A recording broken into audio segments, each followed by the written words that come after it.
Hi guys, we're talking about the natural base e today. Hopefully you watched the first two videos I posted, kind of giving you a better explanation about what the number e is and how it came about. A quick summary is the number e comes from when we take 1 plus 1 over x, that's our compound interest formula, and we keep raising the number of times it's compounded infinitely. Once we get there, we get closer and closer to this number e. So it can be treated like the base of an expression. So the first thing you'll be asked to do in your homework is to simplify expressions. And then we treat it just like we would if it was an x. We follow our exponent rules. So e squared times e to the fifth. We add our exponents, is e to the seventh. The second one, we have 25 e to the 13th divided by 5 e to the 12th. So we're going to divide 25 by 5. And then we'll subtract our exponents because that's our division rule. So it's 5e, and to the first power, we don't have to write the 1. You don't have to then put this in your calculator, but I will show you where the calculator buttons are. The second one is a power to a power and product to a power, so we're going to raise 2 to the fifth power, and then we're going to go e to the negative 3x also to the fifth power. 2 to the fifth power is 32, and then we multiply our exponents, so we get e to the negative 15x. And it can be done with radicals as well. The cube root of 27e to the 12x, so we'll do the cube root of 27, and the cube root of e to the 12x, and that's 3. And we learned in chapter 5 that when we take the root of an exponential expression, we can divide our exponents. So we get 12 divided by 3, so we get e to the 4x. The next thing we're going to do is graph the natural base function. A function in the form y equals ae to the rt is called the natural base exponential function. When a is greater than 0, remember from the last video, when a is less than 0, it's neither growth nor decay. So when a is greater than 0 and r is greater than 0, the function's exponential growth. It's going to go up. And so that would be an example y equals 2e to the 4x, or just the parent graph y equals e to the x. And then when a is greater than 0 and r is less than 0, the function's exponential decay. It looks like that. So an example would be y equals 3e to the negative 2x, or y equals e to the negative x. Those are our examples. So if we're looking at these three functions down here, are we looking at growth, decay, or neither? F of x equals 2e to the 3x. Well, the a is positive, and the exponent and the number in front of the x is greater than 0, so that is growth. The next one, f of x equals e to the negative 2x. The a is actually 1, which is greater than 0. R is negative 2, so negative exponent means it's going to be decay. And then f of x equals negative 3e to the 4x. When I have an a that's less than 0, it's neither. So now what does it look like when we're graphing the parent function? All right, so to graph the parent function y equals e to the x, we're going to make a table of values between negative 2 and 1. So x and y, e to the x. And we're going to use our calculator for this. I'm going to insert a video here so you can see how to use the calculator.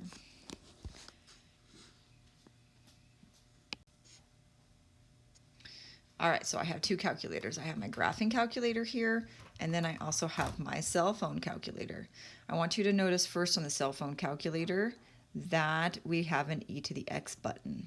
So if I want to do e to the negative 2 power, I'm going to type 2 negative, and then I'm going to hit the e to the x button. It's kind of backwards on that one. So that's 0.135. in the graphing calculator, which is a lot like the TI-30 calculators, you'll notice there's a button somewhere that says ln, and above it, it probably says e to the x. So we're going to hit second ln, and we'll notice the e shows up here, and then I'm just going to put -2, and I get 0.135. So play with it. It's either one of these two ways that you have to do it. You either put it in backwards, the -2, and then hit the e to the x button, or you find the e to the x button. It's near the log button, the ln, it's the inverse here. And then some calculators have only one log menu, and so you'll have to click that log menu, and then you can go in and find the e button. And you can always send us a message, your teacher a message, and remind if you can't find the function. So I'm going to kind of move that a little out of the way here so I can write in my 0.135. And then I need to do e to the -1. So that's e to the -2, e to the -1. In my calculator, I get 0.368. E to the 0, what do we know? Anything to the 0 power is 1. And then e to the 1 power, let me move this video out of the way. E to the 1 power is 2.718, because e is 2.718. And then I could do 2. E to the 2nd is 7.39. Okay, so of course we're going to be estimating because I can't get a really good, well,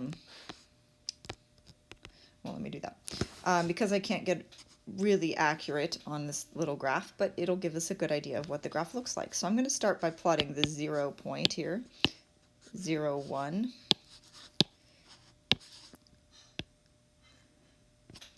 And then I'm going to plot -1, -0.3, and then 0.135 is really, really close to the axis. And then 1, 2.7, and then 2, 7.4-ish. Okay, and what we learned from our first video on graphing is that these exponential functions have an asymptote, a line that the graph gets really close to but never touches, because you're never going to get a negative number when you're raising a positive to a power, unless you multiply by a negative on the outside. But this is the parent function, so you could never get a negative number on that. And so here's my graph. The domain of this graph is x, such that x contains all real numbers. You can plug in any number you want to the exponential function, but we should notice that we're not going to get any negative numbers out, so it's all values where y is greater than 0, and it's not equal to because 0 is an asymptote, so it never actually gets to 0.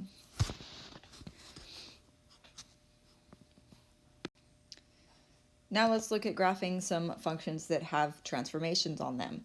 If we remember our transformations, when we multiply the x by a negative, that reflects it on the y-axis, so the graph should be reflecting on the y-axis. Let's look at those points. If we plug in our values, x and y, we plug in -2, -1, 0, 1, and 2. I know that when I plug in 0, I get 1.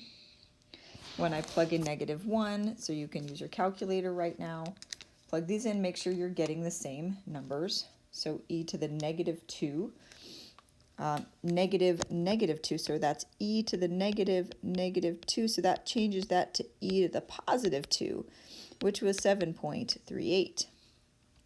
E to the -1 is e to the +1, which is 2.72, so 1/8, round it. So then e to the -1 would be the 0.35 or 0.36. Hold on a sec. Yeah, 0.36 or 0.37-ish.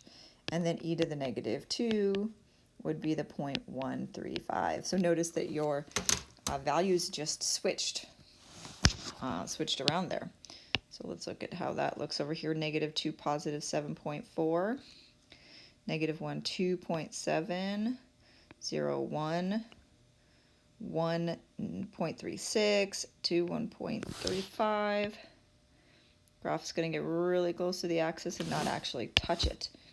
And we always want to draw our asymptote on there as well.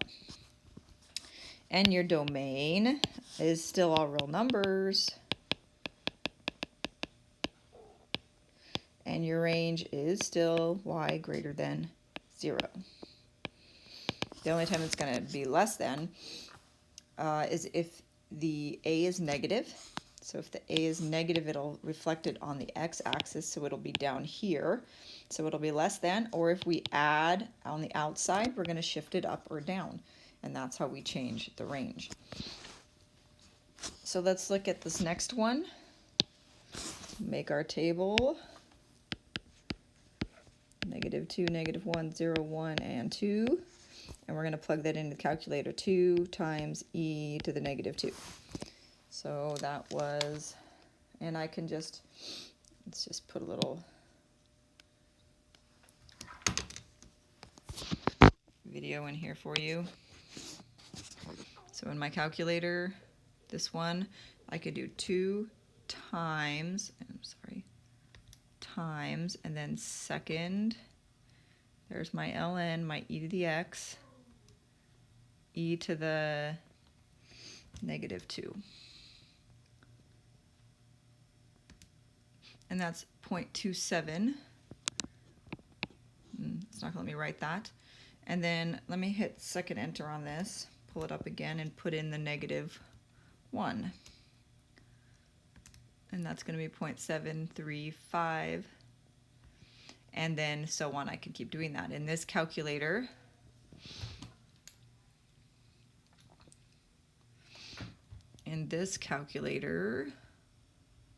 I'm going to do 2 negative e to the x button, and then I'm going to times it by 2 and hit enter. So 0.27 over there. So this is 0.27, and then 2 times e to the -1 was 0.74, and then 2 times e to the 0 is 2 times 1, which is 2. 2 times e to the 1. So that's 2.72 times 2. That's 5.44. And then e squared, 2 times e squared times 2 is going to be 14.78. And we'll plot those points. -2 is about 0.27, 0.74, 0, 2, 1, 5.44, and then we have our graph way up there. Our asymptote is still here at 0, 0. 14's way up here. And so, as we know from our transformations, this is a vertical stretch factor of 2. So it stretches it by 2. Okay, and so here's some modeling. Word problems, our favorite. These are the word problems that make so much sense in the world. They actually are used. So this is what I love about this unit, is it's real life math. Continuously compounded interest is when they calculate the interest like all the time. And that is used, that equation is P/E to the RT. The A is the amount that you have accrued in your account. P is the principal, which is the amount you've started with. E is the number E. R is your rate. I was having trouble with lowercase, and then T is your time in years. So you and your friend each have accounts that earn annual interest compounded continuously. Your friend's account balance over time is represented by the graph below. Here's the graph. the balance A in dollars of your account after 2 years can be modeled by A equals 3,900 e to the 0.05 t. Which account has a greater principal? So if we look at this, principal is the starting amount. So A equals 3,900 e to the 0.05 t. The principal is 3,900.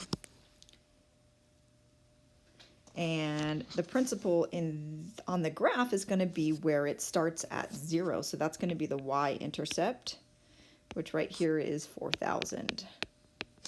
Okay, so your y-intercept is going to be your principal, which makes sense. It's the amount you start with. So then the second question is, which has greater principal after 14 years? So for your friend, you're going to find 14, and we're going to go up here and find this point. It's a little over 9,000, probably about 9,000. So 14 years, it's approximately 9,300. So let's see what happens in this account. 3,900 times e to the 0.05 times t, which would be 14. So in our calculator, we're going to do 0.05 times 14 first. I always like to do the little numbers to make sure I don't make order of operations errors. So now it's e to the 0.7. So use your E button. To the 0.7 is 3,900 times 2.013. I'm going to round as I write it down, but I'm not going to round in my calculator when I multiply it by 3,900. And I get that A is $7,853.64. So the amount in my friend's account is much higher than the amount in my account. So who has the greater principal is my friend, and who has the greater balance after 14 years is my friend. And we don't know the interest rate on the friend's account, but he started with only $100 more, and he ended up with quite a bit more than we had in our account after that 14 years. All right, so at this point, you should be able to go in and do the 6.2 Practice B worksheet. I put the answers there for you, and then there'll be a check for understanding quiz that you can do as well.